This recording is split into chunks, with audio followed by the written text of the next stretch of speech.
Good morning. Welcome to the prayer porch. It's good to have you back. I've missed you guys. We have had some complications. I'm praying and praying. Lord, just let this video go out today. We have had a lot of difficulties with technological issues, phone issues, cutting off in the middle of that while I'm videoing, phone storage issues, then difficulty loading down. It's been one interference after another. And so I'm hoping that we've ironed some of that out and this is able to get to you. So I need to jump to the point just in case I am very limited. So I've missed you. I thank those of you who have messaged me and reached out and said, hey, where are we on the prayer porch? Or reached out when I told you, well, we're having a little bit of problems. Then I had several people go back and listen to old ones and comment on how much they appreciated previous prayer porches. So I would encourage you to go back if I miss a day, to go back and catch some of those. Sometimes I just have to miss a day for me, and sometimes I miss a day because, like now, it's been extended almost a week of trying to figure out how to get these phone issues worked out. But it's interesting because it brings me to my verse for the day, and I deliberated, do I do some of the ones that got cut off because they were so good? And then I came to this verse today, and it was too apropos to miss. And so I want you to grab your word, get your word and go to James in the New Testament. James chapter 1. James is actually probably one of my favorite books from when I was a kid. When I was a child, James was my go-to. I don't know why. I can't tell you what. I just thought it was just direct. I'm a real direct person. I feel like James was just really direct. Here it is. Da-dun, da-dun, da-dun, da-dun. It's easy to understand, and I just loved it. But James just starts off right at the beginning. After he greets them and he tells who they are, which you'll find if you know about scrolls, they always give that first, because when they would unroll a scroll, that would be at the beginning. And then he starts right here in verse 2. Dear brothers and sisters, when troubles of any kind come your way, consider it an opportunity for great joy. For you know that when your faith is tested, your endurance has a chance to grow. Yet, so let it grow. For when your endurance is fully developed, you will be perfect and complete, needing nothing. So that perfect and complete, I did some research on that because I thought, wow, perfect. Only God is perfect. But when you translate that into the actual text, it's talking about being perfectly mature in your faith. You've reached a point of maturity when you realize no matter what comes my way, God's got this. I don't have to worry. I don't have to fret. I just have to lay it before him. I have to trust it before him. We have had a, I'm going to tell you why this is so apropos, not just with the prayer. I've had all these issues with getting my prayer porch published and getting this out. And then in 1 week's time, here, long story short, in 1 week's time, we go off on vacation, we come back, our freezer had gone out, which we just had bought, was full of beef cattle that we have friends of ours who raise wonderful beef, and they sell us a portion of a cow every time, and it was still full with that meat, and we lost some of that, and then we were like, oh, so we called to get it fixed, and one repair after another, they have to order one part, another part, so it's kind of out on the fritz, and our meat's all over the neighborhood. And we come in the next day and our refrigerator goes out. So when the refrigerator goes out, I'm like, you've got to be kidding me.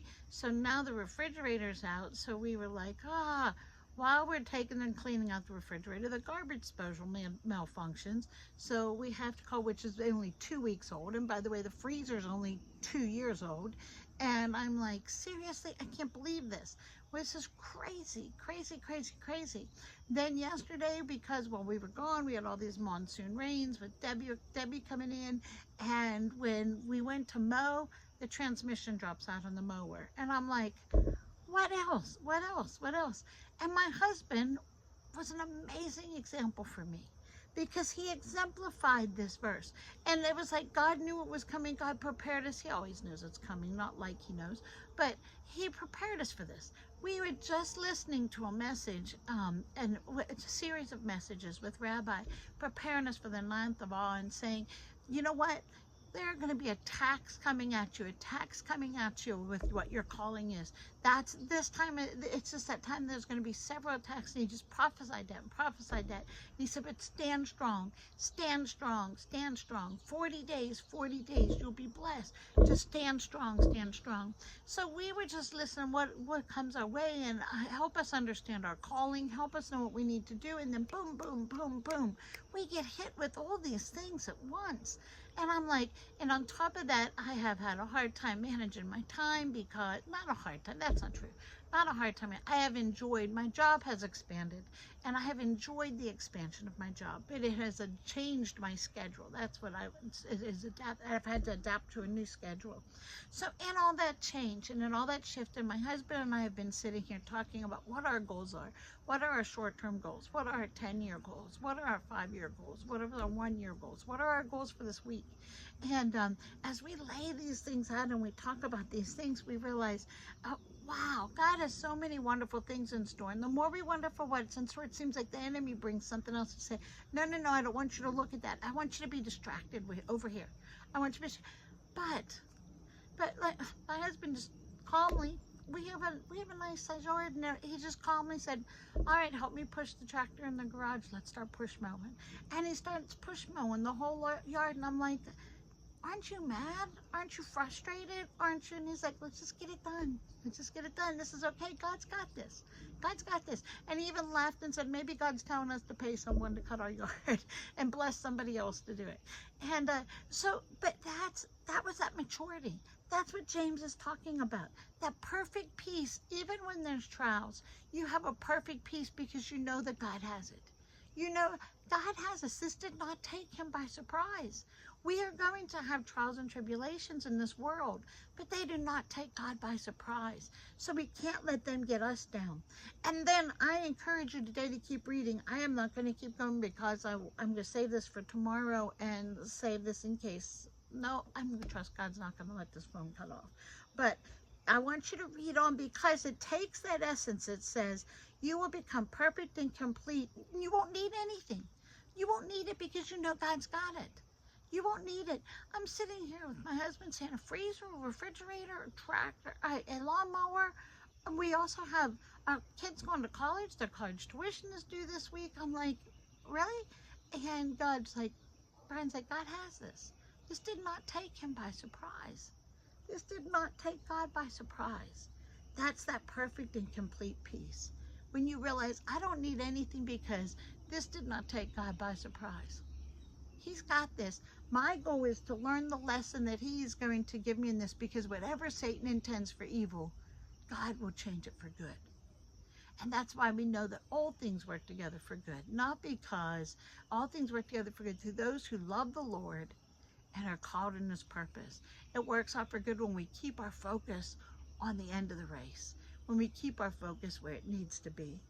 So dear brothers and sisters, when troubles of any kind come your way, consider it an opportunity for great joy. For you know that when your faith is tested, your endurance has a chance to grow. Yes, this is a growing time. Let it grow. Let it grow. Let it grow.